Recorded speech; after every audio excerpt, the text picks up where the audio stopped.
What's going on YouTube? Daxdleader here, coach of the Montreal Canadiancies, bringing you my team builder and battle actually for week 1 of CPL season 3. This week we're up against Eddy and his Kentucky Krookodile. Hopefully you've seen our draft analysis already, so you should know our team. If not, the link will be in the description. However, Eddy's team will pop up right over here in just a second. Now, as you can see, this man decided to draft straight stall plus like Buzzwole, Salazzle, and Xurkitree. I guess Mr. Mime counts too, but it's just nice having a fairy. Anyway, this team was built quicker than most of the teams I made, honestly. But that said, I'm quite proud of it. There's some cool text on here that came in handy in the battle, as you'll soon see. So, the set I started with was my Manaphy. Quick thing, if you saw the draft analysis, you'll know that most of these mons will have nicknames most weeks, but like I said, kind of pressed for time, so didn't get around to that. Sorry.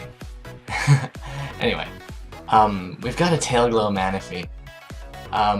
In OU, Manaphy has the capacity to 6-0 stall on its own. The only thing that gives it a little bit of trouble is unaware mons. Aster actually ended up picking up Clefable before Eddy could, so he just has that Quagsire as his unaware mon. Now, Manaphy at +3 can break through pretty much everything on this guy's team. It KOs like at least 75% of his roster. The only mons that Manaphy cannot 2-hit KO at +3 are the Tangrowth, the Chansey, and the Toxapex. And even then, with a substitute up, I can actually PP stall those down quite a bit, even get the +6 and do quite a lot of damage to those mods. I have Skill Swap on this set, specifically for the Quagsire, not necessarily to take its unaware and use it for myself, but more just so it doesn't have unaware, so that my boosts will actually come in handy, and provided he's not Water Absorb, I'll just decimate that thing with a couple Scalds. Without that Water Absorb Quagsire or Shedinja, he has no water immunities on his team. So that's why I thought mono-attacking Scald would be totally fine this game. Next mon I decided to go with is our Latios right here. Choice specs. This is actually my favorite Latios set.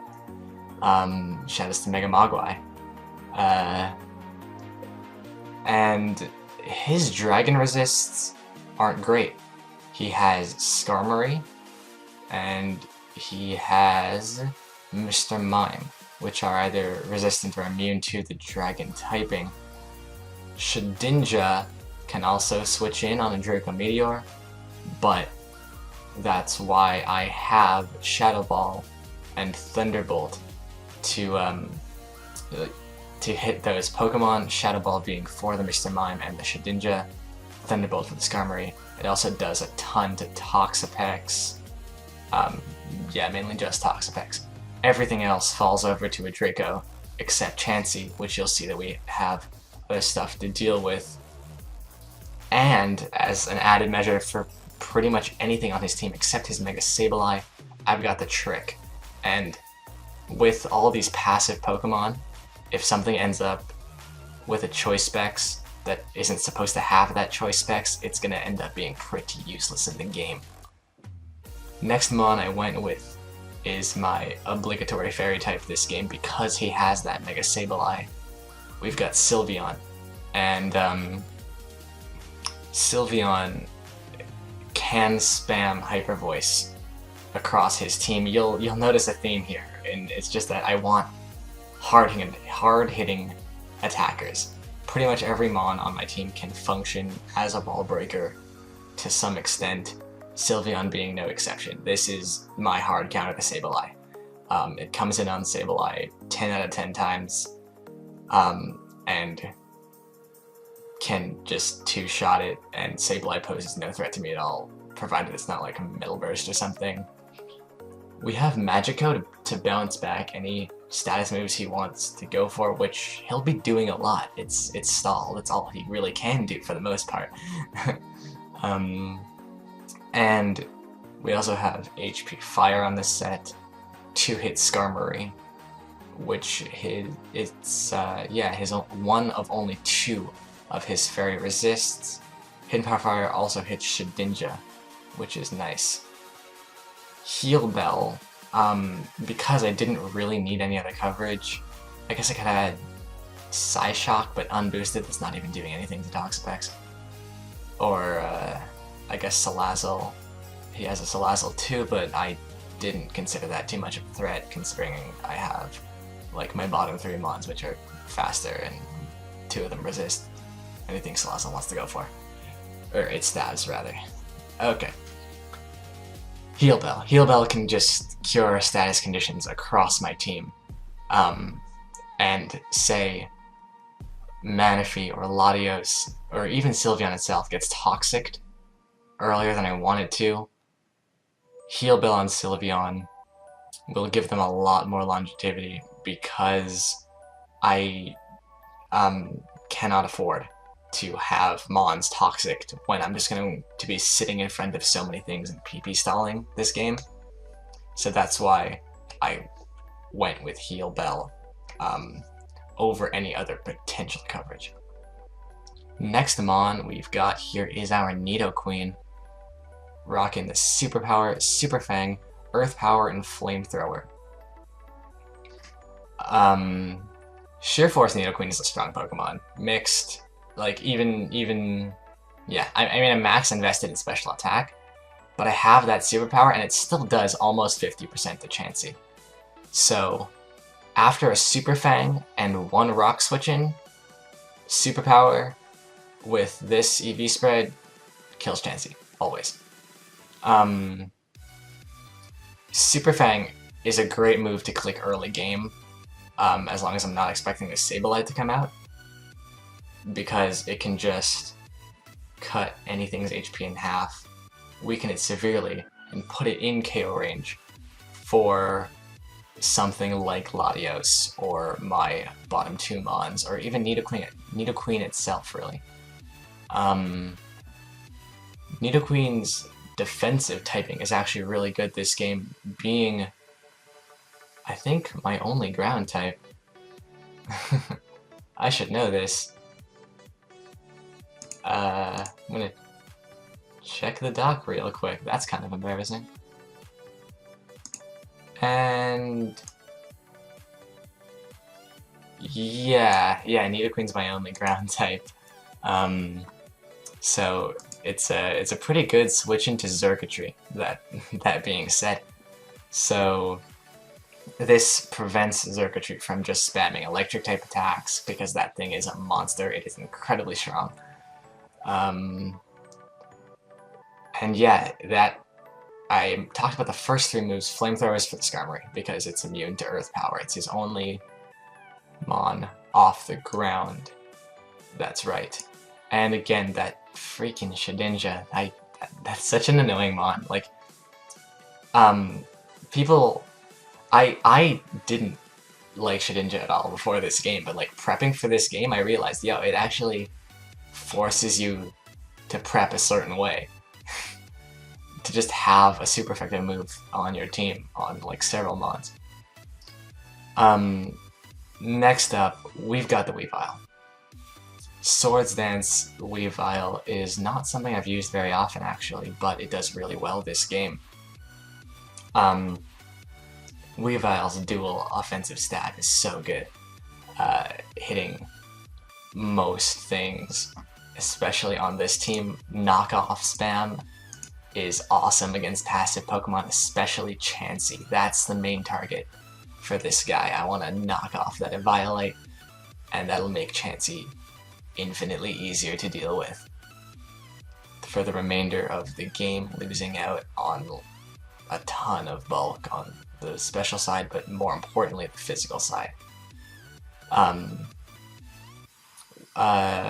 Pursuit is to trap Shedinja mostly, but it can also catch pretty much anything that wants to switch out, just so stuff like Toxapex if it's weakened, stuff like Tangrowth, just so they're not so he's not recovering so much HP with Regenerator. I'm taking some of that as he's switching out. So that's what Pursuit's for. Also, the Salazzle, actually. Pursuit's nice for that. Icicle Crash is my secondary stab move.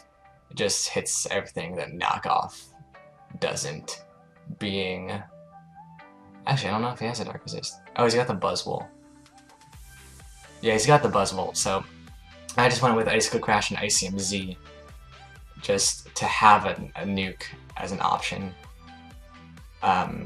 For, yeah, primarily the Buzzwole, but just if I needed like a super strong attack and I wanted to hit something that had its item knocked off already, so knockoff wouldn't be that strong, I thought ICMZ was the way to go. Oh, this is the second Mon I've speedcraft. Weavile is invested to outspeed a max speed Salazzle, and Latios has enough speed for... I'm gonna say... Actually, okay, I'm just gonna double check this. What I do is I organize Mons based on speed tier, so you'll see here that... Wait. Yeah. Okay, I think Latios outspeeds the Mr. Mime. That's a 306. My Latios is at 308, yeah. So this is the outspeed, the Mr. Mime, and anything creeping a Latios outspeeding the Mr. Mime, such as that Salazzle. There you go, okay. Somehow, that was me talking about Weavile. Okay, last Mon, Aerodactyl. With just Earthquake and Aerial Ice, I hit everything I need to. This Mon was brought to be a great check to Salazzle. I resist its stabs and am faster and can just kill it with an Earthquake. Earthquake hits a lot of his team, mainly that Toxapex, and Aerial Ace is for the Buzzwole. I didn't really need any of the coverage, so I just threw Roost on there in order to stall out, just basically make other Pokemon waste their recovers or soft boils or any kind of healing they want to go for. You'll see that ends up playing out later on. And Stealth Rock, because I wanted all that coverage on Nidoqueen, and I definitely wanted Rocks up this game to just punish his switches, because I know he's going to be making a lot of them. Alright, I think that about does it for the team builder, and let's hop into the battle. Okay, you guys, we are back with the battle, loaded up against Eddy. We see he brought Skarmory, Chansey, Toxapex, Quagsire, Sableye, and Xurkitree. So, pretty standard stall. The only thing I was actually kind of surprised not to see was the Shedinja, and I was really happy not to see that because it makes a lot of my Mons just more free to click moves without having just to be straight up blocked. And it alleviates a little bit of pressure for me to get Aerodactyl in earlier than I want to and set up rocks. Although rocks are really nice this game. So, conventional stall teams always lead off with Sableye to prevent hazards from the other side. So to punish that, predicting that, I'm going to lead off with my Sylveon. So out comes Sylveon. And as you can see right there, I click Magic Coat turn 1, expecting him not necessarily to set up rocks, but to go for any status move, really. I didn't think he was going to attack me turn 1, and this was just a pretty safe play in general, and now I've got rocks up. So that's pretty nice. We switch out here into Weavile. I want to pressure this thing right away with the knockoff, threaten it, and expecting him to switch out, I'll go for that pursuit. Skarmory comes out. It's a good check to Weavile. Nidoqueen can take anything this wants to go for, and I've got the Flamethrower. Expecting him to switch out, I clicked Super Fang here. But he does go into that Sableye who blocks that attack, so unfortunately I revealed that attack a little early. But it's alright, because I don't think there's too much Sableye can do to my Nidoqueen, so I'm pretty sure I just go for Earth Power here, right? Just getting the damage, and that does a lot as he goes for Shadow Ball. That's a lot of damage from the Sableye. I was not expecting that. So I can just click it again and do a ton of damage on the switch. And as I was talking about before, as soon as Chansey takes over 50% and that Stealth Rock, it's in range for my superpower. Actually I calced this. Chansey was at let's take a look at that one time. After the Earth Power, Chansey's at 46, and superpower only does 47 maximum, so I actually get a max roll right here, permitting me to take out that Chansey, so that's kind of lucky. We take that Life Orb damage. I go for the Super Fang to weaken the incoming Quack. I'm not sure why he went out the Quack, I guess to Ice Punch here. And I don't really have a ton of reason to preserve this Nidoqueen, so I just keep on attacking. He goes into Skarmory, good play, nice prediction. And he reveals he's faster than my Nidoqueen, which is pretty interesting. I am min speed, so if he's running uninvested Skarmory with a neutral nature, then yeah, he does outspeed my Nidoqueen 100% of the time. He did say that I have physical and special moves, so maybe he was expecting me to be no speed, but if he didn't know before, he knows now. So yeah, I don't really need to preserve Nidoqueen. It weakened a whole bunch of his team. Everything is weakened except that Xurkitree and the Sableye, it looks like. Yeah. Alright. So I don't really have much to take on this Skarmory and threaten it immediately. I want to save Manaphy till the end game if I can. So I'll just go into Latios right here. He's gonna be a little suspicious of this play, so I'm thinking he'll probably switch.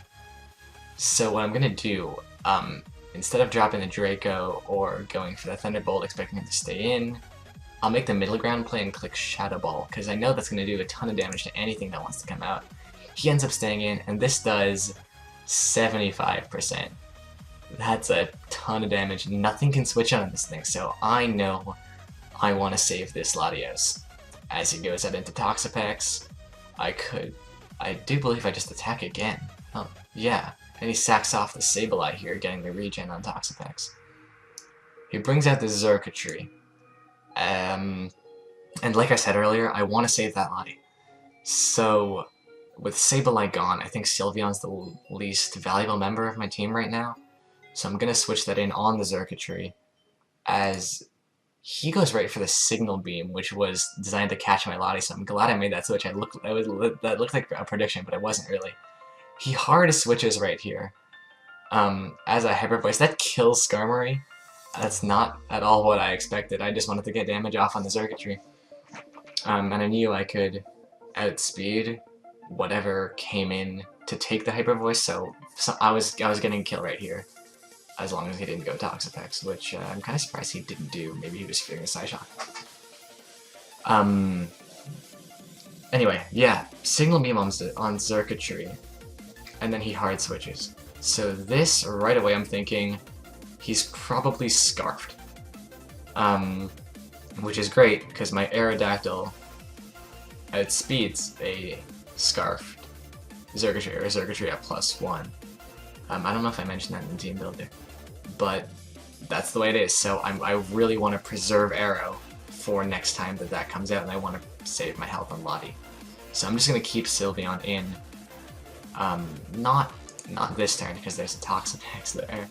Oh, I do, actually, yeah. I do click Magikarp just to scout. He goes to the Toxic, that's not going to do anything. I was hoping he would go for Toxic Spikes, that would have been nice. Now I can go into Weavile here, take the Toxic.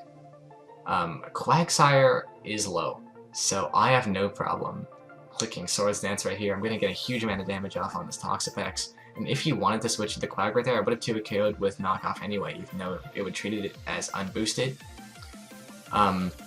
So he does end up wearing down my Weavile. Toxapex is a monster, but at least I leave it in KO range of my Latios, and I can just drop Dracos every time I come in right now. I love Specs Latios, guys. Such a fun mod to use. Just bring it in, click buttons, and it's so hard to switch in. So, I have decided already that Sylveon was my designated switch into Circuitry, as I had, because I wanted to preserve everything else.